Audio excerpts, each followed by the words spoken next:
ঘোষণা কৰা হল এডিআৰ তৃতীয় আৰু চতুৰ্থ বৰ্গৰ পৰীক্ষাৰ ফলাফল 12600 জন যেটো পোষ্টৰ কাৰণে এপ্লাই কৰিছিল 12600 টা পোষ্ট খালি আছিল তাৰ বাবে এতিয়া মৌখিক পৰীক্ষাৰ পূৰ্বে এটা পদক লৈ পদৰ বিপৰীতে দুজনকৈ প্ৰাৰ্থী ৰখা হৈছে আৰু এই ৰিজাল্টটো দিয়াৰ পিছত ফলাফল ঘোষণাৰ পিছত সকলোৰে মনত এটা প্ৰশ্ন হৈছে এডিআৰ কাট অফ মাৰ্কস কিয় ইমান বাঢ়িল কাট অফ মাৰ্কটো পূৰ্বতকৈ যথেষ্ট বৃদ্ধি পোৱা দেখা গ'ল সকলোৱে আশা কৰিছিল কাট অফ মাৰ্কটো 100 বা 100 ওচৰা-ওচৰি থাকিব কাৰণ ইয়াৰ পূৰ্বৰ বছৰ যদি ক'বলৈ যাওঁ 100 ওচৰা-ওচৰি আছিল তো এবাৰ যদি ক'বলৈ যাওঁ যেটো গ্ৰেজুৱেচন লেভেলৰ যোনটো আছিল স্নাতক পৰ্যায়ৰ সাধাৰণ শ্ৰেণীৰ কাট অফ মাৰ্ক আহিল 137.75 আৰু সেই কাট অফটো হাই হোৱাৰ বাবে এতিয়া একাংশই সোশ্যাল মিডিয়াত বা যিসকল পৰীক্ষাৰ্থী আছিল তেওঁলোকে এটো কথা ক'ব বিচাৰিছে যে কাট অফ মাৰ্কটো যথেষ্ট হাই হ'ল ইমান কাট অফ মাৰ্ক ওপৰলৈ যাব বুলি কোনোৱে আশা কৰা নাছিল কোনোৱে চিন্তা কৰা নাছিল পৰীক্ষা যথেষ্ট ভাল হৈছিল সকলোৰে পেপাৰ ভাল আহিছিল কিন্তু তাৰ পিছতো কৰবাত নহয় কৰবাত একাংশ সফল নহল আৰু তেওঁলোকে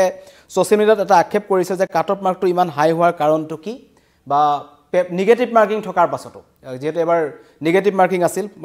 নেগেটিভ মাৰ্কিং থকাৰ পিছত কেনেকৈ ইমান বেছি কাট অফ মাৰ্ক আহিব পাৰে বুলি একাংশই চিন্তা কৰিছে ভাবিছে কাৰণ পেপাৰ যিখন আমি দেখিছিলো যিখন পেপাৰ দিয়া হৈছিল ওএমআৰ সিটৰ ব্যৱস্থা কৰা হৈছিল আৰু যেটো হাই সেকেন্ডাৰী লেভেলৰ যোনটো পৰীক্ষা আছে উচ্চতৰ মাধ্যমিক পৰ্যায়ৰ তাতো কাট অফ 123 ওচৰলৈকে আহিল গতিকে ড্ৰাইভাৰ পোষ্টৰ চালকৰ বাবে যিখিনি পৰীক্ষা হৈছিল তাতো কাট অফ যথেষ্ট বেছি আহিছে গতিকে আপোনালোকে এই কাট অফক লৈ যিসকল পৰীক্ষাৰ্থী আছিল যিসকলে দিছে আপোনালোকে কিবা ক'ব বিচাৰে নেকি আপোনালোকে কমেন্ট কৰিব পাৰে যেটো আমি আপোনালোকৰ কমেন্ট লবলৈ চেষ্টা কৰিম লাইভটোত কিন্তু বৰ্তমান চৰ্চাত আছে যেটো মাজনিখা শুকুৰবাৰে এডিআৰ যি তৃতীয় বৰ্গৰ চতুৰ্থ বৰ্গৰ পৰীক্ষাৰ ফলাফল দেখা পোৱা গ'ল যথেষ্ট সংখ্যক সফল হৈছে কিন্তু কাট অফটো হাই হোৱাৰ বাবে কিয় হাই হ'ল ইমানকৈ বেছি কাৰণ পোষ্ট আছিল 12600 টা পোষ্ট আৰু তাত যথেষ্ট সংখ্যক আমি দেখিছিলো যে এবাৰ হিল দোল ভাঙি সকলোৱে কিন্তু পৰীক্ষা দিবলৈ আহিছিল সকলোৱে ভাবিছিল যে চৰকাৰী চাকৰি যেটো ধৰণৰ চিন্তা চৰ্চা চলি আছিল চৰকাৰে 1 লাখ নিযুক্তিৰ কথা কৈ আছিল গতিকে নিকা নিযুক্তিৰ কথা কৈ থকা হৈছিল আৰু সকলোৱে মেধাৰ ভিত্তিত আসলতে পঢ়ি ভালকৈ তেওঁলোকে পঢ়িছিল সময় দিছিল তাৰ পিছত পৰীক্ষাটো উত্তীৰ্ণ হৈছিল কিন্তু পূৰ্বৰ কেবাৰতকৈ যেটো এবাৰ কাট অফ মাৰ্ক যথেষ্ট বেছি হোৱা দেখা গ'ল মই যদি কাট অফ মাৰ্কৰ কথা ক'বলৈ যাওঁ আনৰিজাৰ্ভৰ কাৰণে যিসকল বেচেলৰ ডিগ্ৰী আছিল আৰু যাৰ কম্পিউটাৰ সাৰ্টিফিকেট আছে ডিপ্লোমা আছে তেওঁলোকৰ কাট অফ আহিল 112.50 যথেষ্ট বেছি পূৰ্বতকৈ আৰু bachelor degree with library science আৰু কম্পিউটাৰ সাৰ্টিফিকেট হেতুত আহিল 111 কাট অফ আৰু লগতে bachelor degree with computer certificate diploma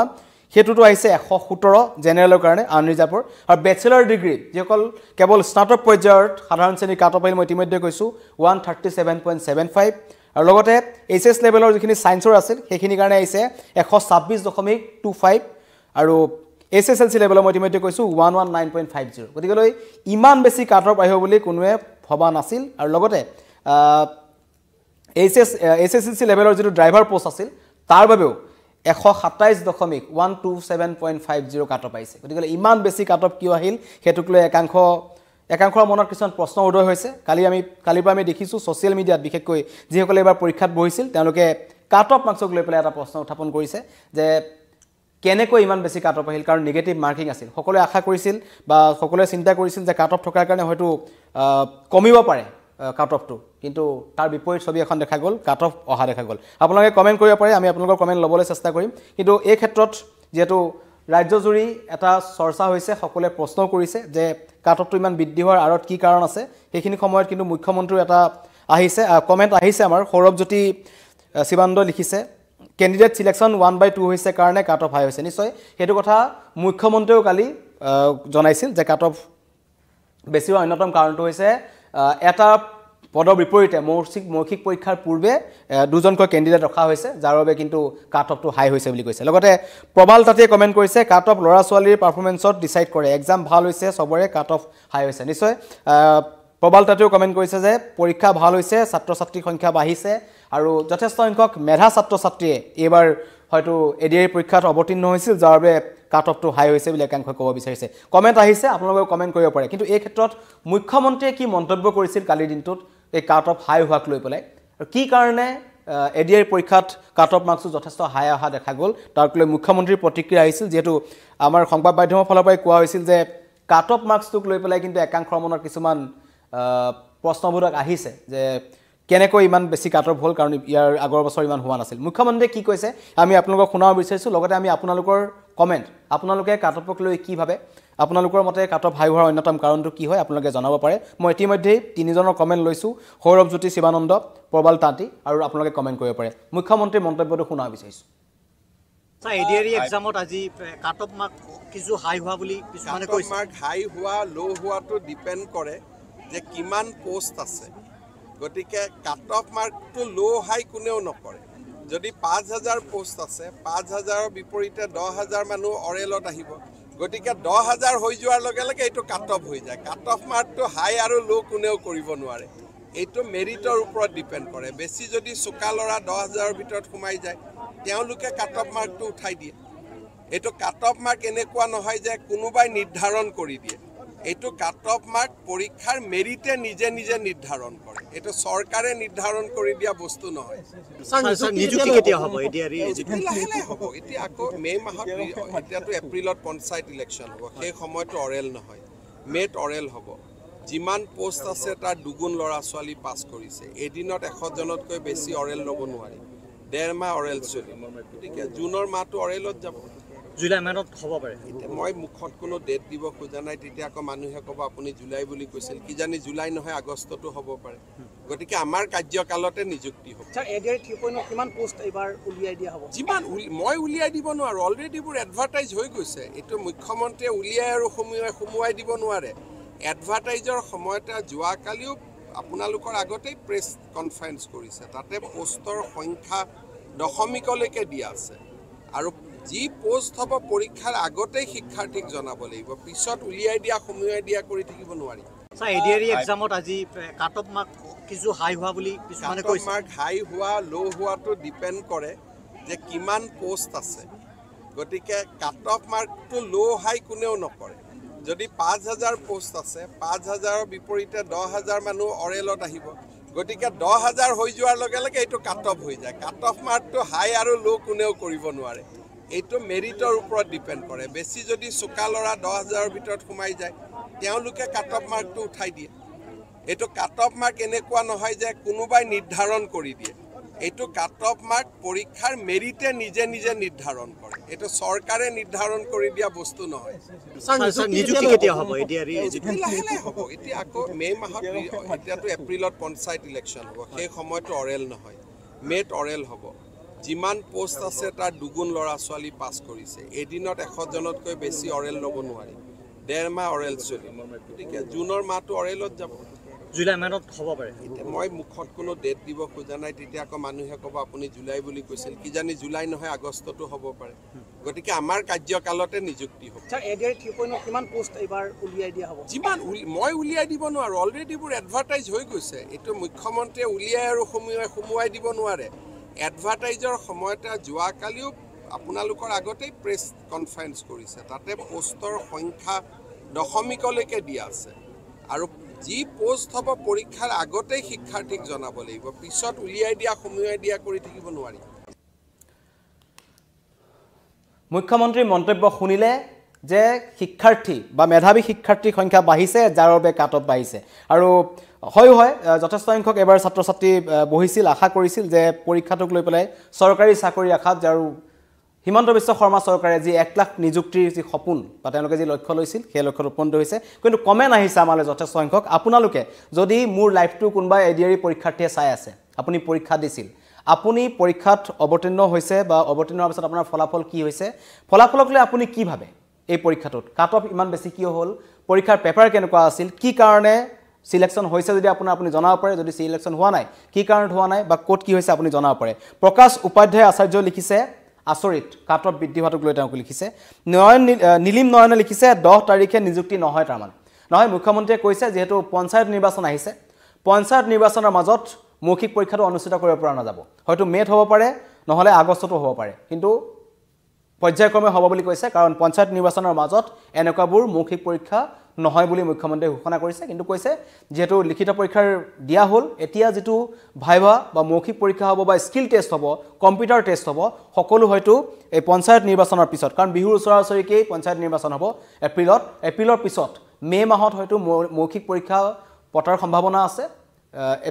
মে আৰু জুনৰ পিছত আগষ্ট মানৰ ভিতৰতে হয়তো নিযুক্তি প্ৰক্ৰিয়া হ'ব পাৰে বুলি মুখ্যমন্ত্ৰীয়ে জনাইছে নীলিম নয়নে সুধিছিল এইটো কথা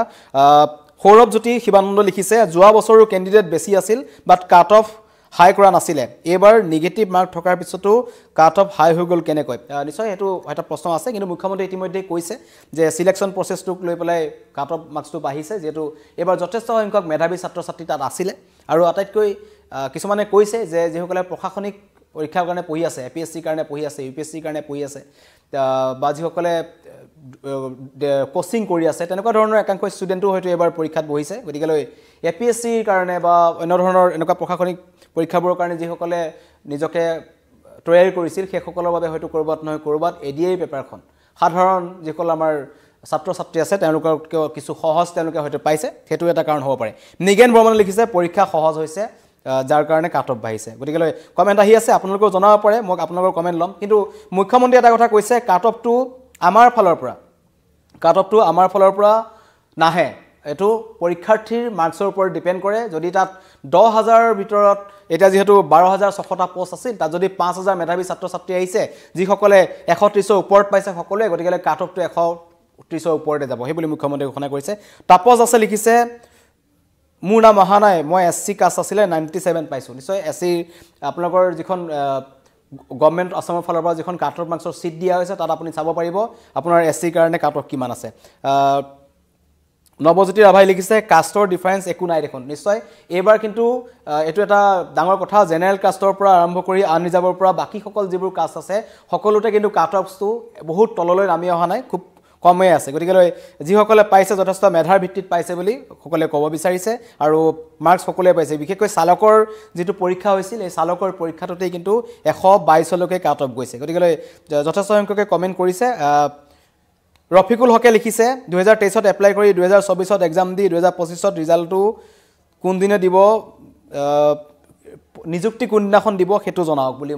তেওঁ ইয়াত কমেন্ট কৰিছে নিশ্চয় মুখ্যমন্ত্ৰীয়ে স্পষ্টকৈ ঘোষণা কৰিছে যেহেতু পঞ্চায়ত নিৰ্বাচন আহিছে পঞ্চায়ত নিৰ্বাচনৰ সময়ত মৌখিক পৰীক্ষা বা স্কিল টেষ্টৰ বাবে যেটো হ'ব সেইখিনি হয়তো নহব তাৰ পিছতহে হ'ব আৰু কৈছে যে আমাৰ চৰকাৰৰ দিনতেই আমি এই 12600 ল'ৰা ছোৱালীক যিসকলে এটা মৌখিক পৰীক্ষাৰ বাবে ৰখিব লাগিব যেটো এটা পোষ্টৰ বিপৰীতে দুজনকৈ প্ৰাৰ্থী ৰখা হৈছে তাৰ পৰা আকৌ সিলেকশ্যন হ'ব এজনহে গৈ চাকৰি পাব গতিকে এতিয়াও এটা ধাপ বাকি আছে গতিকে যিসকলে স্কিল টেষ্টৰ বাবে নিজকে এতিয়া সাজু কৰাৰ সময় আহি পৰিছে কিন্তু এটা কথা এডিআৰই পৰীক্ষাত উত্তীৰ্ণ নহল মানে যে আপোনালোকে ভাগি পৰিব তেনেকুৱা ধৰণৰ কথা নহয় বৰ্তমান চৰকাৰে অন্য কিছুমান নতুন তেওঁলোকে নিযুক্তি আগবঢ়াব গতিকে আপোনালোকে প্ৰিপেয়াৰ কৰি থাকক আৰু মুখ্যমন্ত্ৰী এটা কথা কৈছিল যে এডিআৰই 3.0 পুনৰ হ'ব পৰীক্ষা হ'ব গতিকে বিগত এই বছৰৰ পৰা যিসকলে সফল হ'ব নোৱাৰিলে তেওঁলোকে গম পাইছে পেপাৰ কেনেকুৱা হ'ব অভিজ্ঞতা হৈছে আৰু সেই অভিজ্ঞতাৰ তেওঁলোকে নেক্সট ইয়াৰৰ পৰীক্ষাৰ কাৰণে তেওঁলোকে নিজকে সাজু কৰক গতিকে চৰকাৰে কৈছে যে যিসকল যুৱক যুৱতী আছে তেওঁলোকক নিযুক্তি দিয়া হ'ব কোনোবাই এপিএছচিৰ কাৰণে পঢ়ি আছে কোনোবাই এডিআইৰ কাৰণে পঢ়ি আছে কিন্তু পঢ়ি থাকিব লাগিব পঢ়ি থাকিলেহে এনেকুৱা পৰীক্ষাত গৈ পেলাই আমি কৰবাত সফল হ'ব পৰা যাব কিন্তু এটা কথা এই পৰীক্ষাটোৰ পৰা প্ৰমাণ হ'ল যে যথেষ্ট সংখ্যক মেধাৱী ছাত্ৰ-ছাত্ৰী এবাৰ পৰীক্ষাত উত্তীৰ্ণ হৈছিল যাৰ ফলত এই এডিআৰই কাট অফ মাৰ্কছটো বেছি হৈছে বুলি মোৰ ইয়াত যথেষ্ট সংখ্যক বৰ্তমানলৈকে মই যিমান কেইটা কমেন্ট পঢ়িলো আপোনালোকৰ পৰীক্ষাৰ্থীসকলৰ সকলোৱে কিন্তু এটো কথাই কৈছে যে পৰীক্ষা সহজ হৈছে পেপাৰ ইজি আহিছে যাৰ কাৰণে ল'ৰা ছোৱালীয়ে যথেষ্ট যিসকল পৰীক্ষাৰ্থী আছে তেওঁলোকে যথেষ্ট বেছি নম্বৰ পাইছে যাৰ কাৰণে কাট অফটো বাঢ়ি গৈছে গতিকে গণেশ আউটে লিখিছে আশা থাকি গ'ল কাট অফ বহুত বেছি হৈ গ'ল কিন্তু একো নাই নেক্সট ইয়াৰ কাৰণে চেষ্টা কৰক যেহেতু চৰকাৰে কৈছে যে নেক্সট ইয়াৰৰ কাৰণে এডিআৰই 3.0 পৰীক্ষা হ'ব গতিকে আৰু এইখিনি সময়ত চৰকাৰত অন্য কিছুমান বিভাগতো নিযুক্তি দিয়া হ'ব গতিকে পঢ়ি থাকিব লাগিব এডিআৰই কাট অফ মাৰ্কছক কিয় ইমান বাঢ়িল আমি আলোচনা কৰিলোঁ বিশেষকৈ আলোচনা মানে আমি আপোনালোকৰ মন্তব্য ল'বলৈ চেষ্টা কৰিলোঁ কিহৰ কাৰণে বাঢ়িল আৰু মুখ্যমন্ত্ৰীয়ে কালি সমগ্ৰ ঘটনাটো জনাইছিল যে কাট অফ মাৰ্কছ বৃদ্ধিৰ অন্যতম কাৰণটো হৈছে এইবাৰ ভাল পৰীক্ষাৰ্থী এডিআইত বহিছিল আৰু পেপাৰো খুব এটা টান নাছিল সহজ আছিল যাৰ ফলত কাট অফ মাৰ্কছ যথেষ্ট বাঢ়িছে আৰু নিযুক্তিৰ যি মৌখিক পৰীক্ষা হ'ব স্কিল টেষ্ট হ'ব কম্পিউটাৰ টেষ্ট হ'ব সেইবোৰ পৰ্যায়ক্ৰমে হ'ব কিন্তু কিছু পলম হ'ব পাৰে বুলি মুখ্যমন্ত্ৰীয়ে জনাইছে কাৰণ এপ্ৰিলত আহি আছে পঞ্চায়ত নিৰ্বাচনৰ পাছত বিহুৰ ওচৰা ওচৰিকৈ পঞ্চায়ত নিৰ্বাচন হ'ব পঞ্চায়ত নিৰ্বাচনৰ পাছত হয়তো মে নহ'লে জুন এইখিনি সময়ত হয়তো মৌখিক পৰীক্ষা হ'ব পাৰে আৰু আগষ্ট মাহৰ শেষৰ ফালে নিযুক্তি পত্ৰ আপোনালোকৰ হাতত পৰিব পাৰে ধন্যবাদ